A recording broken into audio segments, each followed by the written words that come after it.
Welcome to Movement Monday, here on Heart of a Volunteer Veterans Podcast with your host, Daniel Hurd. Join Dan as he engages in conversations with individuals that are on their own movement to influence positive change and bring hope. Dan cycled his own movement, one pedal at a time, through 44 of the lower 48 states, nearly 18,000 miles, and thousands of engagements to break the stigma of suicide. Let's keep the movement going. Again, welcome and enjoy the episode.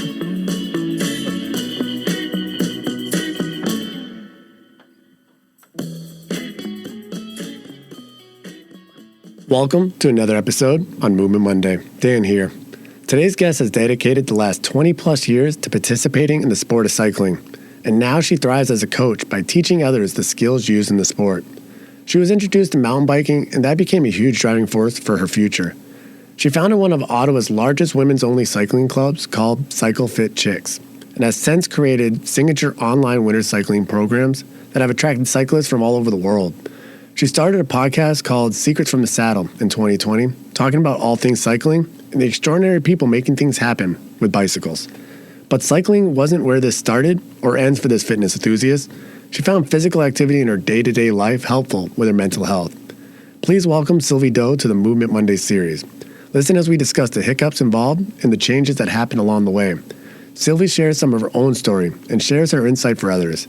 Today we hear her secrets from the saddle. Let's get kept in and get moving.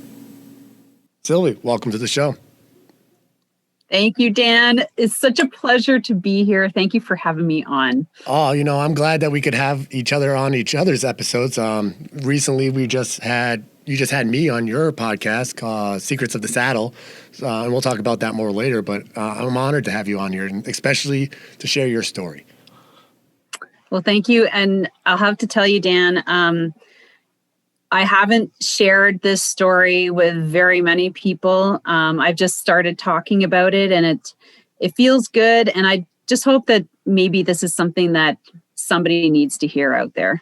I think that's amazing to hear that you're finally getting out there and sharing your story. It's a challenge at first, but the more you do it, the more, and I can say that because of my own experiences, the more you say it out loud, the more you talk about it, the more you heal as well. And it definitely, it connects to other people. So keep sharing that story, and I'm excited for it today. So let's get right into it. All right.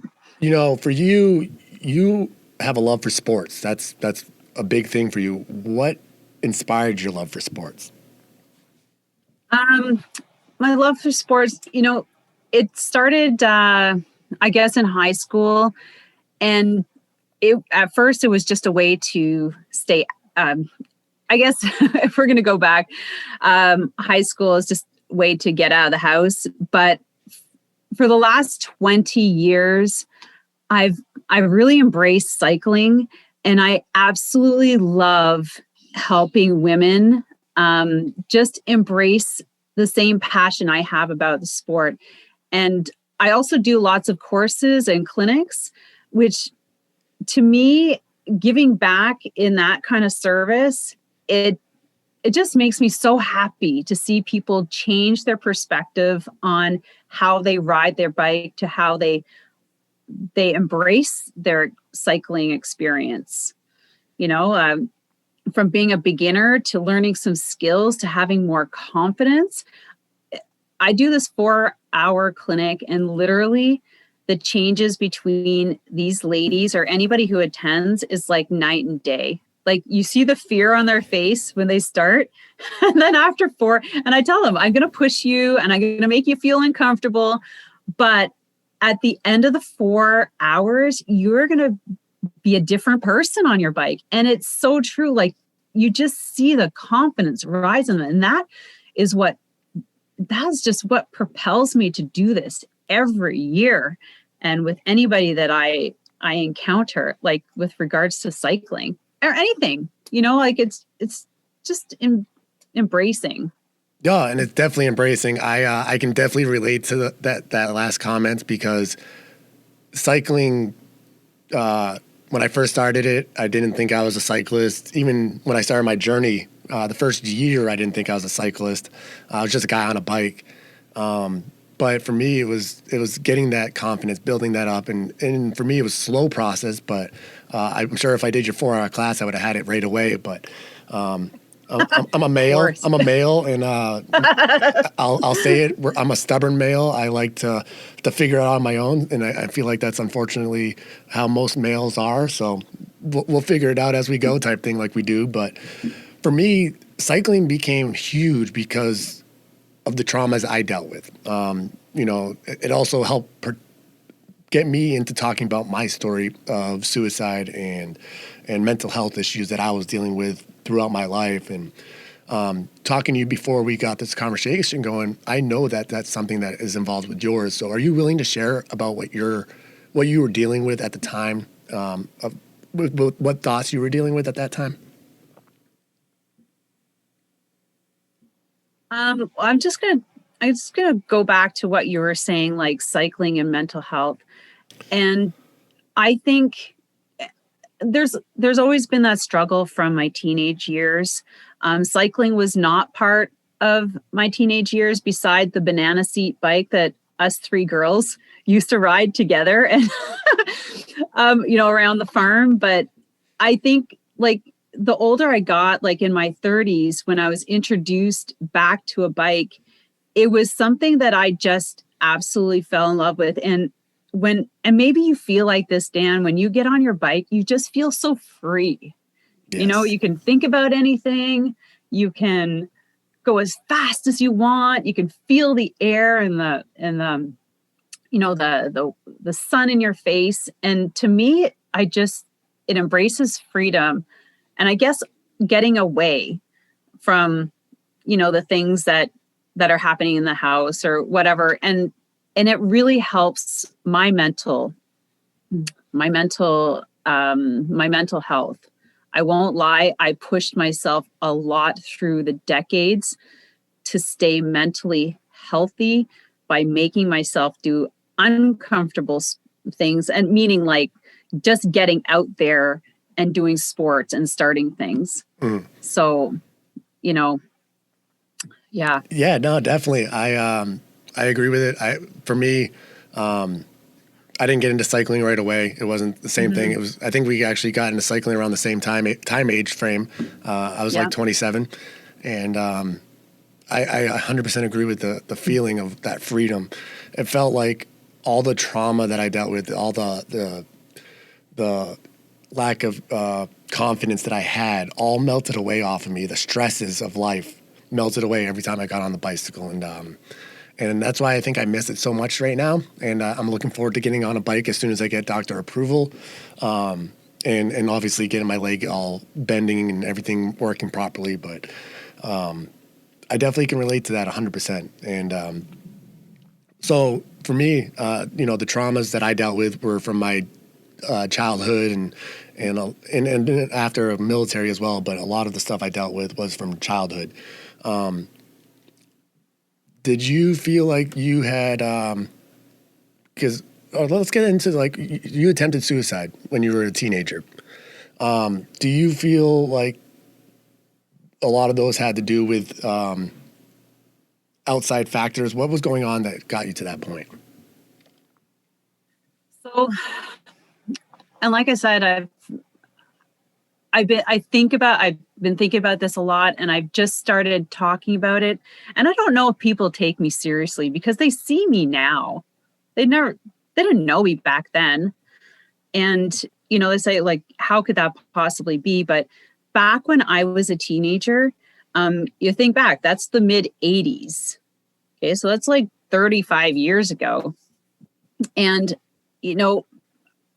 I grew up on a farm. So my parents were farmers. My dad was a farmer. My mom was a single stay-at-home mom. And so, in that whole household, for me, there was like a lack of love. There's a lack of communication. And I was one of 3 girls. I was the eldest. And I was so lonely. I was so lonely as a teenager, as a kid. Like, you can ask me, like, I don't remember much besides the parties. but I do remember this time that I had tried to take my life twice. And for me, it wasn't about bullying. I had a great relationship. I had great friends in school. It was about gaining the attention from my parents that I so desired, and the acknowledgement of, that I was there, talk to me, love me. And I tried to run away twice too. Mm-hmm. But if you know, small towns, can't get far. The only people who travel on the road are your neighbors. And you ask your neighbor, you're hitchhiking on your road, and your neighbor takes you to the next town, you pretty much guess your parents are going to find out. Of course. But even then there's no change. I'll tell you something, Dan, because I lived on a farm. I used to go into our horse barn. So if you've ever have a farm, and picture this, you have a horse barn, and in the back, there's usually where all the straw is. I used to go up there and I used to cry, and I used to talk to the pigeons. I used to talk to the birds in the barn. And that's how I released, and we had horses. I used to ride my horses. And then I got into sports. And I honestly think that sports saved me because I had an outlet to stay after school. So I didn't have to go home. And I did everything. Yeah. Anything you could, like I was saying to Dan, everything but basketball. Yeah. I did in high school. He gets it. I do. Hey, but track. One thing is, I want to say I'm glad those birds were there for you in the barn. Oh yeah, they got an earful. And you know what's the best part is they never talk back. They never interrupt. They might hoot a little bit or fly away, but they're still listening. So that's a good thing. It's really powerful to know that you are willing to share that information. Thank you for doing that. It takes a lot of courage, and for anybody out there, it's not so many years we've been told that expressing who our true feelings is a sign of weakness, and that's something that's in these 2010s, 2020s we've worked and been really trying to change people's mindsets that it's not a form of weakness. It's a really form of strength. So thank you for being as strong as you are to share that today. But really what I would like to do is, 35 years later, you're doing amazing things, and we're going to talk about all those amazing things. But what would you tell your teenage version of you or the family at that time, and everybody here listening, because a lot of the listeners, they may have teenage children. They may have been a teenager that maybe are in the same situation where they attempted or had traumas that they never talked about, and they're in their adult ages now, and they want to share their story, but they just don't have the confidence. What would you tell yourself, anybody, what would you say at this time? Well, if I could go back and talk to my teenage self, and even though, as a teenager, the last thing you want to do is talk to your parents, right? But here's the thing. You have to talk to them. It's about sitting them down at the table and letting them know how you feel. Whether they think you're crazy or not, or, don't believe that this could possibly be happening to one of their children, it's really, really important. And I'll tell you something right now. I have 3 kids. One of them is an 18-year-old. And based on what I went through, I keep a very close eye on my kids. And I'm trying to break the habit that I was grown up in, and making sure that that's not passed on to my kids, to the next generation.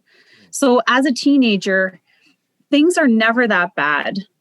Talk to your parents. Talk to at least one parent. Talk to a close family member, maybe a really good close friend. But the thing is that we all know that we need to talk about it. And if I were to talk to parents, I would say, you know, parents are just as busy then as they are now. My father was a farmer. He was gone.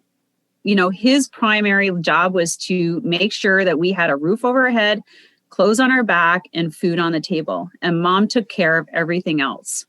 And that's what a farming life is about. So there was, you know, and that's basically what happened. There's no communication between the two, no love. And so that's the kind of environment that I grew up in, searching that out. So as a parent, it's really important to pay attention to what your kids are. I know you're busy. I'm busy. But what my kids are doing is more important. And it's more important that I know that they are mentally sound and not carrying on what I dealt with, because that's my problem. It doesn't have to be my child's problem. And so, and this is something that I did, you know, because I have my oldest daughter, she's 18. She grew up with a visual impairment. So she's always been different. And we've always told her, you know, and we've always treated her like any other kid. But she went through hardships in school. You know what kids are. They bully. It doesn't matter what decade that is. Bullying will always happen. But it's how they deal with the bullying that makes the difference. Absolutely. You know, they're beautiful. Yeah, they're beautiful inside. And I always told her, I said, don't try and make friends with the popular kids. They will never care about you. I said, make friends with the people who want to be friends with you. And that's what she did. And she moved into such a happier place. But I also know that she was struggling inside with certain things. And it was up to me as a parent to keep an eye on her and sit down and ask her once in a while, like, how are you doing? Is there anything as a parent that I could be doing for you? And I sat down with my second daughter, and she's 10. And I know the type of parent I am. I am like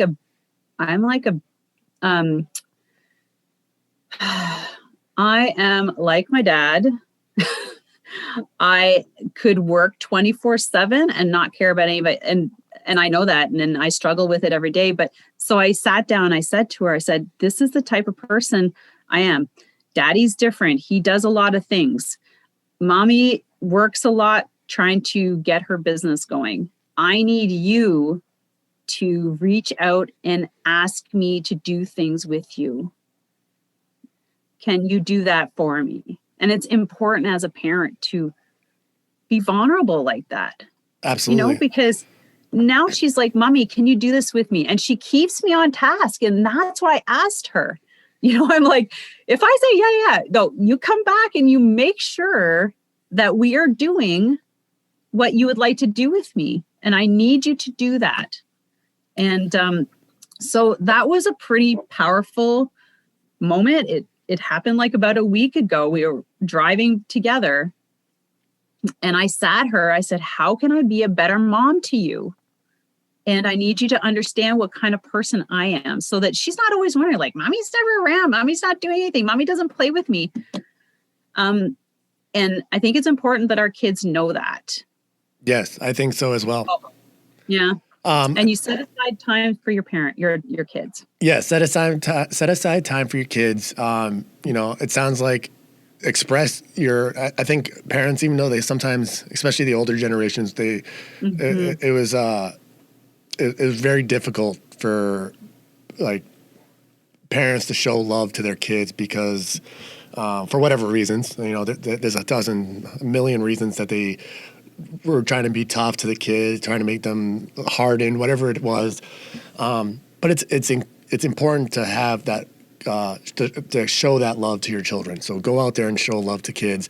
Have that open communication. We need to make sure our children are aware that they can come to their parents. Kind of like what you were saying in my case as well, is growing up, it was almost impossible to be like, I need to go talk to my dad or my mom or anything like that, because part of me felt like they didn't listen even if I did talk. And so if for teenagers out there, you know, for parents, talk to your teenagers, talk to your kids, talk to your kids, even if they're not teenagers, if they're adults, let them know that they can come to you for communicating.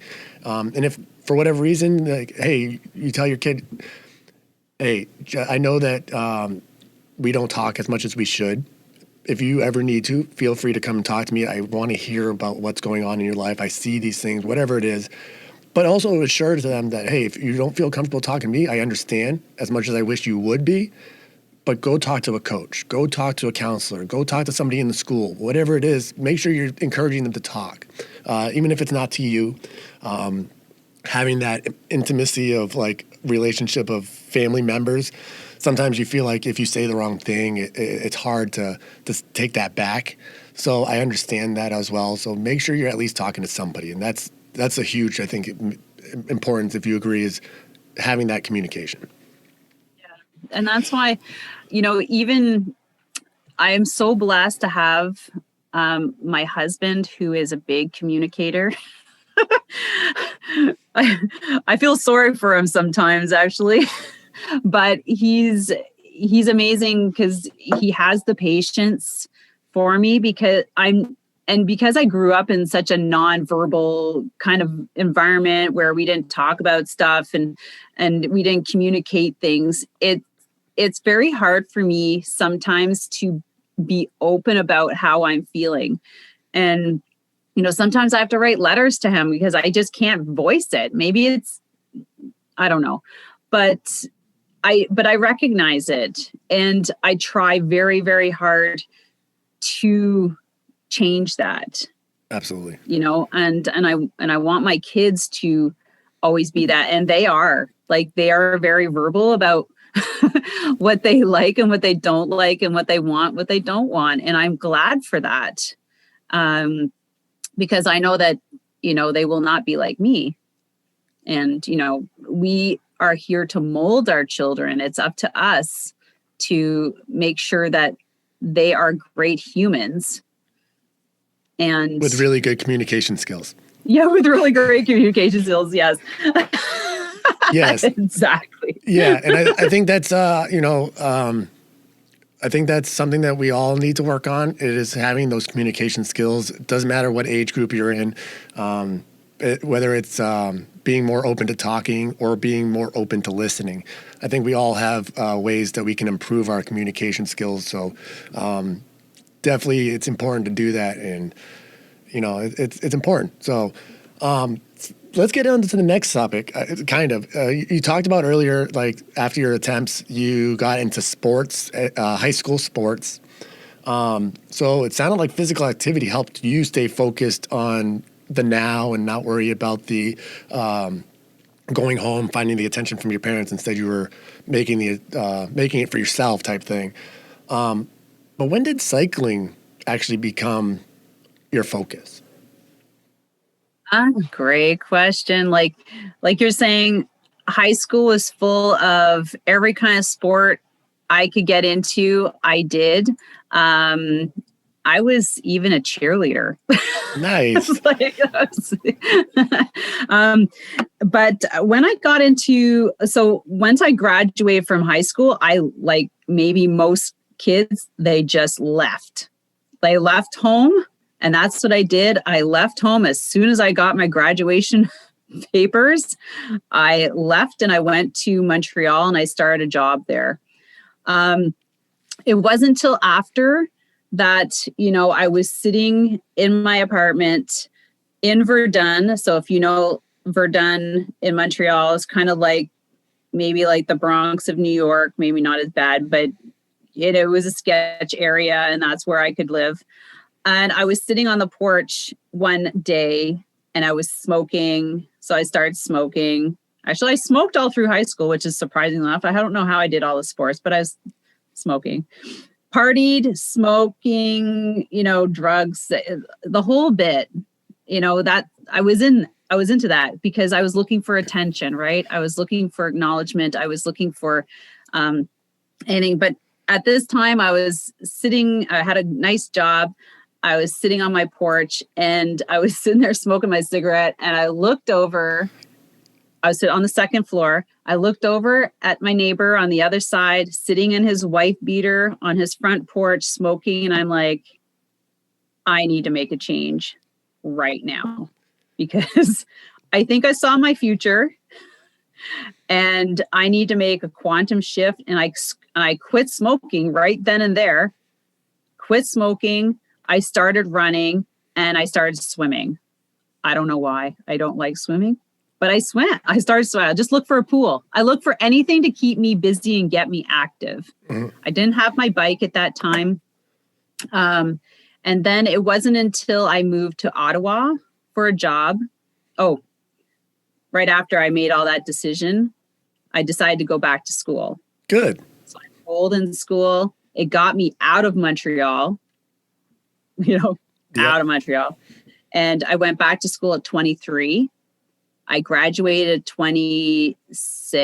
I graduated in 95. So I'll just go bring you back to the years. And that's when that time it brought me to Ottawa for my job after school. Awesome. And that's when I got into cycling. I got into ultimate frisbee. And then I bought my first mountain bike. Do you remember the brand of the mountain bike you got? Yeah, I still have it. You do? That's amazing. Yeah. That's awesome. It's a Norco Bigfoot. And let me tell you, Dan, at the time when I bought it, I had to put it on layaway and it took me like a couple months to save up the money to buy it. It didn't have shocks or anything. And I use it as a commuter right now. Like, I love that. I still have it. Yeah. I'm glad you still have it. I still have, I'm actually, it's awesome that you say that. I still have my first road bicycle that I got. And I'm really excited to, once I can get on a bicycle again, to go home and ride that one.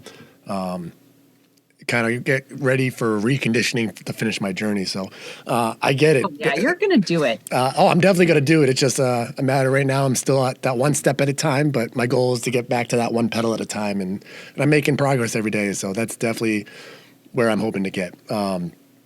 So you did a lot of stuff. Got people like us to motivate you. Yeah. Hey, like I said, I feel like, I don't know if I said it on this recording or not, but I feel like I look at you and I can see myself where you are in about 15, 20 years. So it kind of gives me that motivation to be like, yeah, we started around cycling around the same time. Every year I get more and more into it. So I definitely think that I could see myself maybe being a coach or some type of bicycle mentor of some sort. Sky's the limit for you. Like, you're building a great base, a great platform right now. And yeah, you just have to decide where you want to go, Dan. Absolutely. But hey, with that, talking about where we're going to go, let's take a quick break. And I want to get into it after this about talking about where you went with your cycling. Perfect. Be right back. Hey, we see you over there, selflessly devoting your time and energy to something bigger than yourself, affecting others' lives, always biting off more than you can chew. Movement Monday invites you to come have a chat. Know of someone out there giving of themselves for others? Share this with them. Let's spread their message of hope and perseverance. Come be a part of changing others' lives. Thank you, and enjoy the rest of the episode. Hey everyone, we're back with Sylvie. We're talking about her passion for cycling, and cycling started and it was amazing for her, but it wasn't the only thing she was doing. She was doing several different things involved in the sport and the health of cycling. But she did it all with hiccups going on in the process. It wasn't a smooth thing. Is that safe to say, Sylvie? Oh yeah, there's always hiccups when you start a business. So, well, just to give you a little bit of a background, and I always go back to like dates. In 2000, that's when I got my mountain bike, and then I started mountain bike racing, and I met my first husband. So yes, I hate to say first husband, and I've now married my second husband and only my life partner. But I started my spinning studio in 2001. And here's the thing. I started it because I was into mountain biking. Had a big group. I was like, yeah, my friends are going to come and support me. Now, if you've ever started a business and you expect your friends to support you, now you got to have another gang of people to support you, because friends are there and then they're gone. And, a lot of them did, support the studio. But at the end of the day, obviously you need other clients. Absolutely. Now, I started in a gym. A friend of mine had one. He's like, if you have the bikes, I'll give you the space. You can rent it. So that's how I started, in like a fitness stretch area. And then I moved to my own room. And then in 2004, I got my own location. And when you talk about hiccups, 2004, I started the studio in my own location. So paying rent and all of the utilities. I started out with 2 other business partners. And by 3 months in, I was by myself. Wow. So, yeah. I bet that was a really shock. I know, I didn't tell you that. But yeah. So what do you do? Like, I was expecting to build my business, pay third of everything. Funny thing, one of my partners was my sister. She was the personal training. I had a friend who was a massage therapist, and then I was doing the spinning studio. It was perfect. Until 3 months in, they're like, no, I don't think this is for me. I'm just like, what? I just signed a 5-year lease. And then that's when you diversify really, really quickly. Like, I only had spinning classes. I started adding boot camps and remember, this is 2004. This is pre-Facebook. And you had email lists and things like that. And so, I can't even tell you. And then I started my cycling team, my women's masters team. I'm like, I want to do this. So I grabbed some friends and said, let's learn how to race. And then I went through a divorce.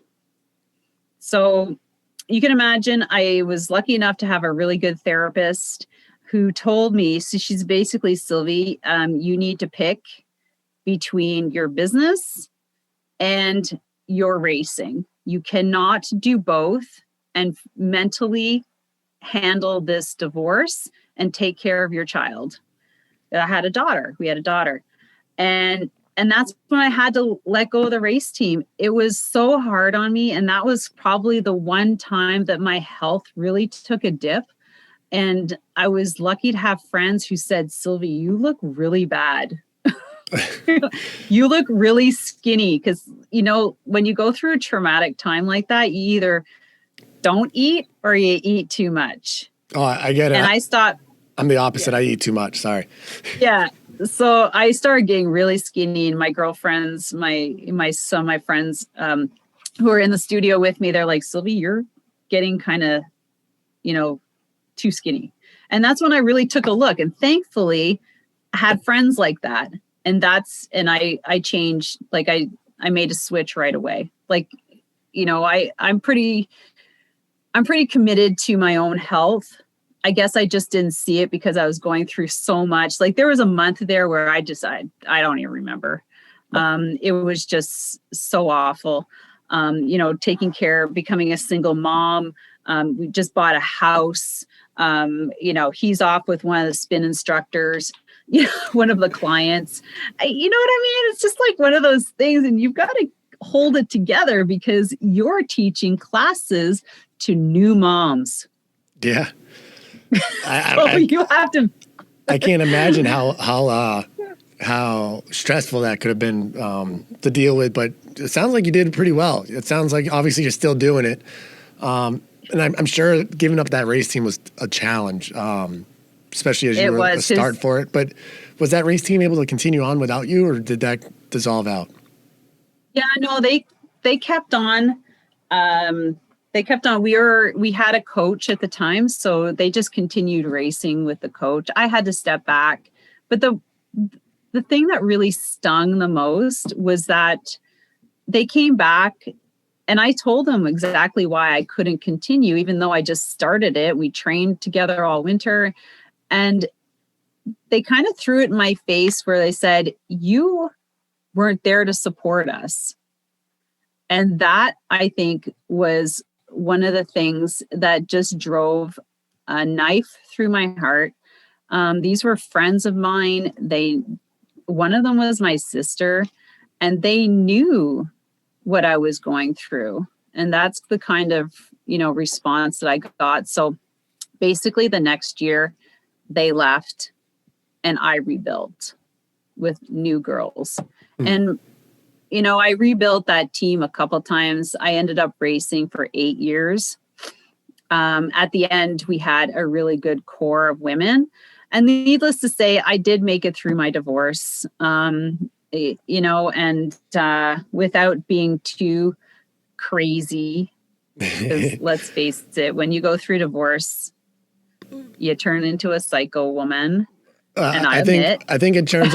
I don't think it's just you. I think it goes on both sides. Because I'm also divorced, and I was the crazy one. So, I totally get it. You come to a conclusion that that's just not serving you to be like that, and the person who matters the most is your child, and you as an adult need to figure it out. But you need to make sure your child is in a good space. Absolutely. And so that was my primary focus all summer, work and my daughter.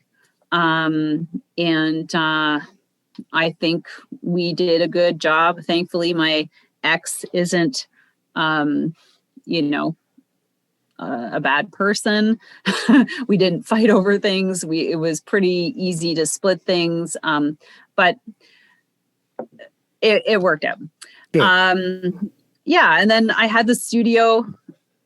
So in 2008, I started the Women's Cycling Club, and I tell you, Dan, that was one of the scariest times, because as a spinning owner, I had all these women in my club talking about cycling outside, how they weren't comfortable or how they didn't like, following their husbands because they were so fast, and like all these things. And I'm like, there's such a space for this. There needs to be a women's club where women can go and ride together and feel safe and be social. And it took me like a year or two just to post it. And then when I did, I got like 42 people who were interested. I was like, I don't know what to do. and it was just me. And I had to figure it out. At that time it was so that was 2008, and at that time was like probably the best, because I started building my tribe of women around me. Because the following year I closed my studio. I met my current husband and life partner, and it was good. There was reasons why the studio closed. It was 5 years up. I was at that point where I was like, do I expand or do I close or do I sell? And then we had a huge bus strike in our city for 3 months, and nobody came to spin classes. Wow. But hey, that's okay. The spin class dissolved, but it didn't really dissolve. It evolved. It evolved from a stationary in-building to a women's cycling club. You were able to gather these women that were probably, some of them, if not a majority, were probably coming to your spin classes at the beginning. Yeah. And then you were giving them this ability to go out and enjoy this camaraderie of women, to be able to feel safe and to be able to enjoy this without going out with their husbands or their boyfriends to have to keep up with the males, Unfortunately, we're very competitive males, majority of us.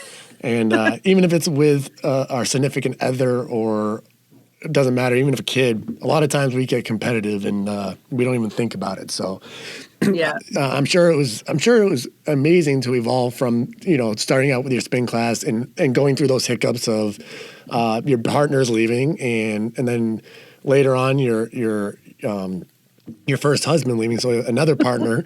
It just sounds like there was a lot of things going on, but you you made it through it all, and you continue to do it today. So after the women's cycling club, you got into coaching, like cycling coaching.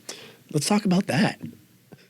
Well, I think because because I had the club and at the same time I had the team. So I had both. And thankfully I didn't have the spinning studio because that would have been a lot of stuff. I had 2 kids at the same, all through that. And let me tell you, they were on the sidelines. I was I was still coaching and breastfeeding, whatever, they were always a part of my life. And here's something that I always distill and I always say, because there's so many moms and parents and dads who stop their lives because they have kids.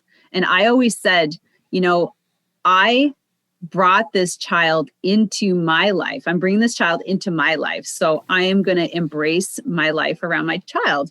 I did not jump into their life. You know what I mean? My life should not revolve around theirs should revolve around mine. And so that's why I took them, and they were always a part of what I did. I never stopped. They were either on my hip, they were in a stroller, they were strapped to me. They saw my life from the moment I gave birth. And it's always been like that.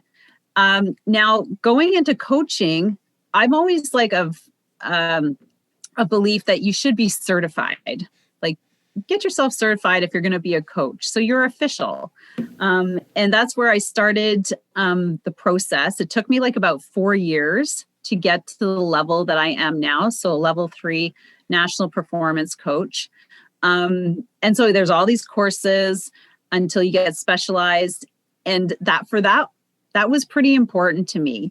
And through that time, I coached my club, every year I had, X number of members that I would coach all summer long.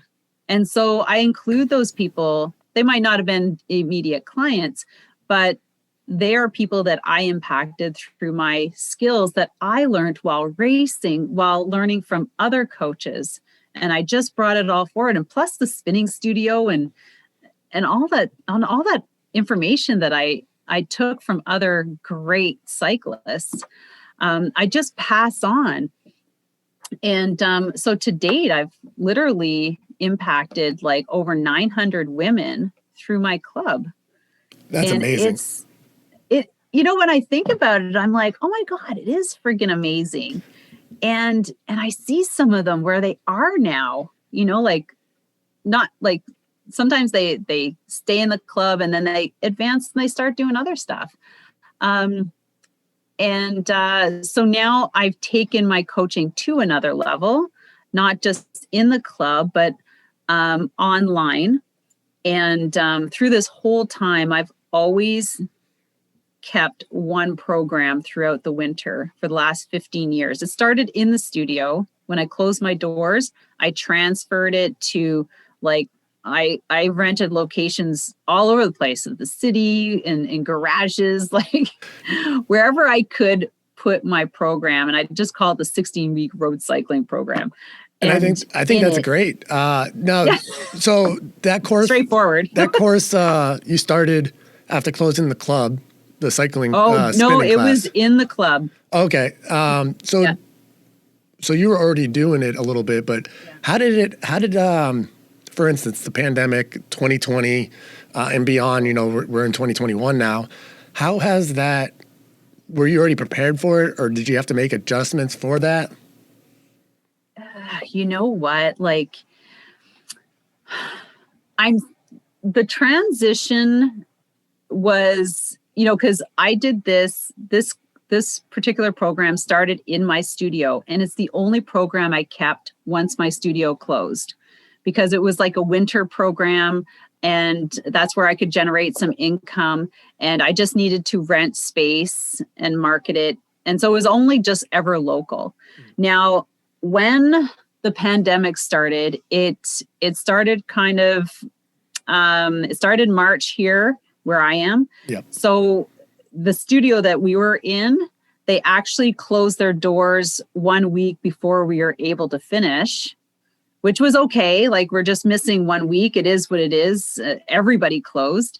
And so I really had to shift to, how can I do this online, on trainers, over Zoom, and also compete with other online cycling platforms like Ruby, like Trainer Rogue, like Swift. Like, so it is still a struggle, Dan. I won't lie. It really cut into the numbers that I usually get. And I don't think right now that I've actually figured out how to completely market it so that it is like a standalone program that can be used in conjunction with these platforms. Because basically all what I do is a huge part is teaching the proper cycling form, like pedal form, technique, and skills, which everybody needs if they want to improve. Absolutely. Sitting on a trainer is sitting on a trainer. But if you want to learn how to climb hills properly, there's different things. There's a whole lot of different things that you need, that you can implement to make that a whole lot better, more efficient. Absolutely. Right. Including those breath climbing control. hills. You know, I tell everybody, I absolutely, like, I can climb a mountain. I can climb hills all day. I'm very slow at it. Considering what you're pulling. Well, yeah, the amount of gear that I had, like, for instance, the trailer and the bicycle that I had was a 340-pound setup that I had. With me on it, it was about 500 pounds. And Oh my gosh, I did the Continental Divide through Colorado, Wyoming, and Montana, and a little bit of Idaho. I crossed the Continental Divide 9 different times. So I had to climb up and down that many different times. And, I tell everybody... Did it get easier? To be honest, I tell everybody, so obviously I climbed a lot for the Rocky Mountains. I tell everybody my hardest climb was on the Appalachian Mountains. And that was a lot smaller, but it was earlier in my training. It was earlier in my journey. So I tell everybody that was harder for me because I was already conditioned for the Rockies. Now, if I had started right at the Rockies, I probably would have quit, to be honest. But at that point, I was already two plus years into my journey. I was conditioned for it. I was ready for it. And adding a trailer at that time, because I added a trailer getting into the Rockies. I wasn't even over the Rockies when I added my trailer to my journey, my camper. So I had done over 2 years without a trailer. Oh, wow. So adding that So weight, did you camp? I did. I had a tent, and I did the whole tent setup style thing.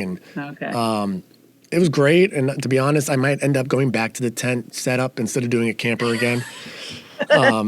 Primarily because I only have a few states left, and I have bigger plans for the future. So the camper, as much as I love it and really want it, it doesn't line up with my future plans. But going into that, to training, having proper training is really important. How important it is for people in general, getting into the sport, maybe they've already been in the sport like I have, to go get training. How important is that? Well, you can start training at any time, because guaranteed you probably are missing some of the key fundamentals to make things a lot easier. And it's about making your experience easier and not harder. So, it's the saying, train smarter, not harder. And through the big thing is that there's one thing that we can control. And the things that we can't control is like our weight, our bike, like our fitness level. But the things that we can train is like our pedal form. And I've been reading a lot lately. Joe Friel put out a book called Train Inside, and he talks a lot about that. And I never really thought of this, but you could be actually working against yourself by sitting on the trainer and putting out poor pedal form. And then you're becoming less efficient, and less efficient creates dead spots in your pedal stroke. And then you're less efficient. So what can you do to eliminate that and actually come out stronger on the end? Well, here's one thing you can control, and you can learn better technique. And that's a lot of the stuff that I focus on primarily in my programs. I'm not out there to compete with training. My program is 16 weeks, 12 weeks, 8 weeks, and it's all periodized. It's focused on getting those pedal form and technique, like the 4 different quadrants of your pedal, like the top, the push down, the sweep, the pull up, and just grinding it into you so you don't forget. So that's why doing this over extended period of time really brings out good form, and you're going to remember it, because I've been doing that for like 15 years, and I get people who've finished my program 20% faster, and they go out and they remember what we've taught. And it makes a difference when they're climbing hills, when they're riding with faster groups. Like, how do you change your gears? How do you manage? How do you stand up to sit down, standing climbs, seated climbs, sprint intervals? Like, they remember this stuff. And it's a lot of conditioning too. So a lot of it's habits, and I think that having those multiple times, going into it every week and getting that habit built really can make the difference. And I think that unfortunately, a lot of us, including myself, maybe at some point I might even come and take your I class. have something for you. Oh, really? Yes. Because I also included a 4-week one. 4-hour intensive skills. So you can come and you can get the skills like over 4 hours, and then you're off. Or I've also developing a 4-module download. Okay. So with videos and everything. And so so for those like yourself are like, okay, I don't have 16 weeks to sit on my trainer and learn this, but I can do 4 weeks, or I would gladly book into 4 hours. And I just spend 1 hour per week per module, and then you're off to the races. So I have created something that's quick and easy. Perfect. That's something that I will be definitely doing. Primarily for, not that I don't like to tell people I'm a cycling guru, because I'm not. I'm a guy that rides a bike. I finally have accepted that I'm a cyclist because of the miles I've put in, and I've done a few riding things off of my touring bicycle, and was pretty much made aware that I'm a cyclist. So I definitely look at that, but I see that I can always have improvement with my riding abilities, especially. Something that you do is with your business, you have nutrition you talk about and have. Oh my gosh. Something that I've struggled with on my journey until last year was having the proper nutrients that I needed. I put things in my body just so that I could keep going. It wasn't always good stuff. It was gas station food. But, but for me, my journey is a little bit different than most people. I was doing my whole journey with no savings to show people we can survive. So some days there would be when I didn't have food or meals to eat. And so you'd figure it out. And I think that, having been given the proper nutrients that helped me last year in Texas when I was coming through the area, really made it so that I could continue my journey safely for my body. But a lot of people don't think of that. So nutrition is a huge thing as well. Oh my gosh. I could talk all day about nutrition and about what people put in their body and what they don't. And just like you said, I can survive. And it's true. As much as people, as much as training is important, like nutrition is even more important, because you have to think about, what you're going to consume to get you started, what you're going to consume during your ride, and then how are you going to finish off your ride with, like, say, recovery or your food. And so those are three different things that a lot of people don't put much thought into. They just figure, since you're riding, I can just eat whatever I want, and it's okay to have beer and poutine after my 80-kilometer ride. And, like my body will just burn it off. Well, I know you like to feel that way, but Yeah. So yeah, I have, and that's something that I harp on people a lot, because let's just give you an example. If I'm going out for a group ride and I'm the leader, it's important for me to know that everybody is well fueled, because as a group leader, it's my responsibility that everybody finishes. Right? Absolutely. And if you showed up with coffee and like toast, and that's all you ate, and you think you're going to ride 60K at like a higher level, You'll odds crash. are you're not going to make it. Yeah. You're going to burn, crash, and you're going to take all of us with you, because we don't leave anybody behind. I love that. Yeah. And yeah. I love the Yeah, the not leaving anybody behind. I think that's Yeah. why I think it's important for everybody to have proper nutrients. Make sure you guys are bringing snacks with you. You need that.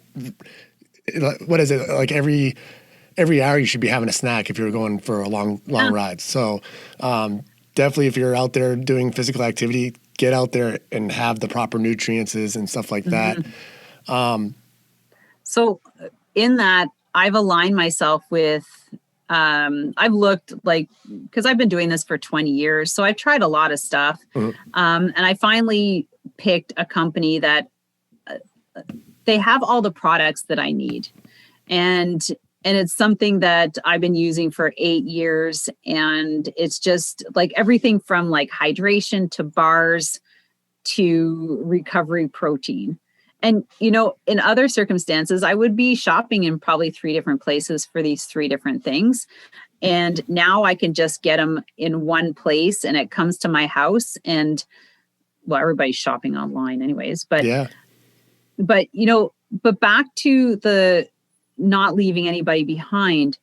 It's something that we distill. But the thing is that when somebody bonks, we all have to stop. And then that puts everybody else safety at risk, because we literally have to wait for that person to be able to ride again. And it's happened on a couple occasions where we had to all sit around for an hour, and that we are drinking, we are eating our food, and then we still have to get home. So then everybody is kind of depleting their sources while we're waiting. So it is really important to take care of your own nutrition and make sure that you reach out and ask, and get some advice, read some advice, and don't be that person. And it's the same with mechanicals. We could have three flats on a ride and be behind by an hour, the same deal. But, and it's always like, bring more than you need. I always bring way extra, because you never know. Exactly. And I've been riding a lot. So I'm like, maybe somebody might need a bar, or, so I just bring extra. But yeah, it's a great question. And it's, you could do a whole podcast on that. Oh, absolutely. But we're getting close on the end of our time, but I definitely want to make sure we talk about Secrets from the Saddle. You started that here in 2020, but it wasn't something that started in 2020. You kind of started it a couple years before. And we were connected by a mutual friend, I will say, Kim Freeze. Hey, Kim. So shout out to Kim for that, which brought me onto your episode. Talk about that for a minute. I'd love to. Thanks a lot. And thanks for not forgetting. So here's another thing. Have you ever started a project and never finished it? Well, I started this 2 years ago, and because I just had a passion for sharing what goes on in the cycling world. I've been in the cycling world 20 years in a long time, but it's longer than most. And, I've had a club, I've had a spinning studio, I've had a race team. I'm also an event organizer and a race official. So I see a lot of behind it. I don't think a lot of people actually realize what goes on to make cycling what it is. Everything from the bike shop owners to, bike frames to things like that. So that's my mandate. It started 2 years ago with some friends, and I just kicked myself in the ass. I said, I have to get this going again because it was so much fun. And, meeting people like Dan, it's amazing. And hearing their stories and some of the stories of the other people I've had on my podcast. So I basically took everything that I had 2 years ago and I hired somebody to help me launch this. I didn't know the first thing and I didn't really want to do the research. So I hired somebody, best money I ever spent. And I just relaunched everything. And I gave myself a date of December 15th and I got it started. I have 16 podcasts out there now, 16 episodes. And Dan is actually one of them. So you'll hear this. You have to go back to my podcast and listen to our interview. Yes. And you can actually go to my YouTube channel and see our interview. Yeah, and we're talking about that for anybody that wants to check it out. Between getting if you guys are interested in coaching, online coaching opportunities or nutrition or any of that information, we'll have all her links in the description below. Thank you so much. Not a problem. Hey, what I like to do is the guests that we have on, I like to give you the closing remarks to listeners. So the floor is yours for the end of the episode. What would you like to say to them? Well, we are all the masters of our own domains, and it's up to us to make choices to change our stories. So whatever it is, you have the choice to sit down today and make a change. You can keep going down the path that you're going down, or you can reach out and talk to somebody or join a club. But you have the ability to change your story. So this year, 2021, is the time to make changes. I don't know what your year was like last year, but I'm sure everybody experienced some sort of hardship at some level.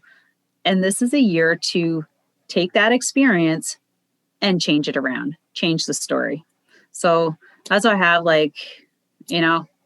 I just turned 50, so I've got lots of things that I want to continue on, and I'm changing my story too. So yeah, and that's nothing wrong with that. Continually evolve, and Dan's on a journey too, and we're all into making, just moving forward.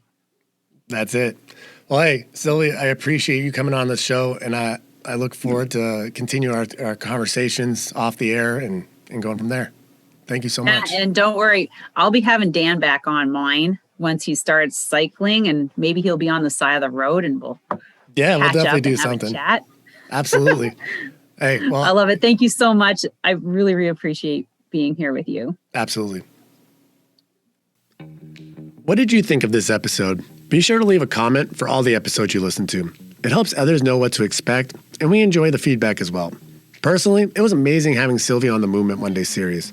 Follow her as she continues to grow her podcast, Secrets from the Saddle. I'm thankful that she shared a portion of her life not many people knew before this episode. It just goes to show that it's never too late to share your story. You never know who it's going to impact. We may see the success that people are having and not think of the struggles it took to get there, but we all have setbacks along the way. Just remember to keep making progress. Now and then we must stop one thing to grow another. Something I noticed is it's important to keep the movement going. Physical activity can improve your physical and mental well-being. If cycling isn't your type of physical activity, that's okay. Walking, running, dancing, swimming, yoga, and gardening are just a few examples of physical activity.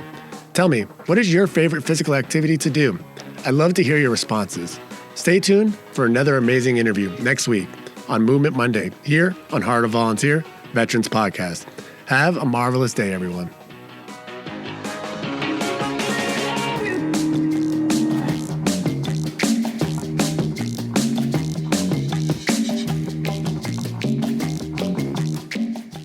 Copyright Heart of Volunteer Veterans Podcast 2021.